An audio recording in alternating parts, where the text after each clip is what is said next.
Hi මට හිතුණා අද බ්ලැක් පොක් හරි එකක් හදන්න.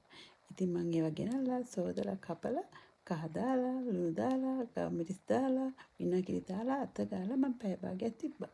ඒ අතරේ මම කොටාගත්ත අප විනාගිරි දාලා අපිට හිකුත් කොටාගත්තා. මම සුදු ලුණු ඉඟුරුත් තරා ගත්තා. ඒ අතරේ මම කපාගත්ත ලුණු මාළු මිරිස් කටපිංචා ওই ටිකත් මම අයින් කරගත්තා. දැන් පැය භාගයක් ගිහලා මං ඉතින් තෙල් ටිකක් දාගෙන මං ලෑස්ති දැම්මේ උයන්න.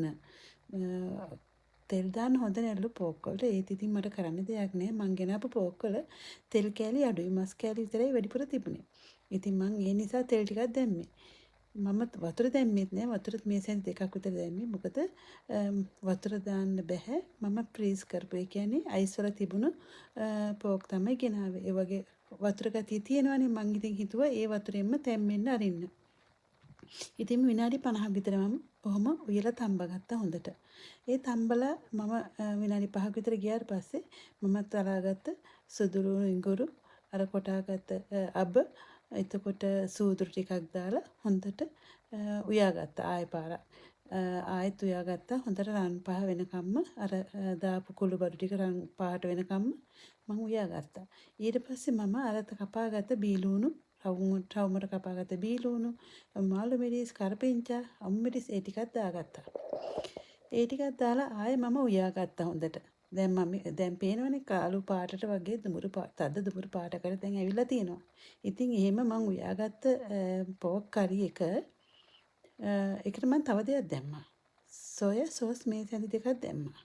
ඉතින් රසයි. ඒක දැම්මා කියලා වෙනසක් නෑ. ඉතින් අමුතු පොඩි පාටක් වෙනස් වුණා. තද පාටට ආවා. ලස්සනයි රසයි දෙකම තියෙනවා. ඉතින් ඕගලන්ටත් මේක බලලා උයා ගන්න පුළුවන් කැමති නම් ඕගලන්ගේ රෙසිපි එකට. ඉතින් කාලා බලන්නකෝ. බයිට් එකටත් හොඳයි. මගේ මේ වීඩියෝ බලන ඕගලන්ට ගොඩාක් ස්තුතියි. ඉතින් ඔයාලා සියලු දෙනාටම සුබ දවසක් වෙන්න කියලා ප්‍රාර්ථනා කරනවා. ආයෙමත් මම උයන මොනවා හරි රෙසිපි එකක් කෑම මොන හරි මම දාන්නම්.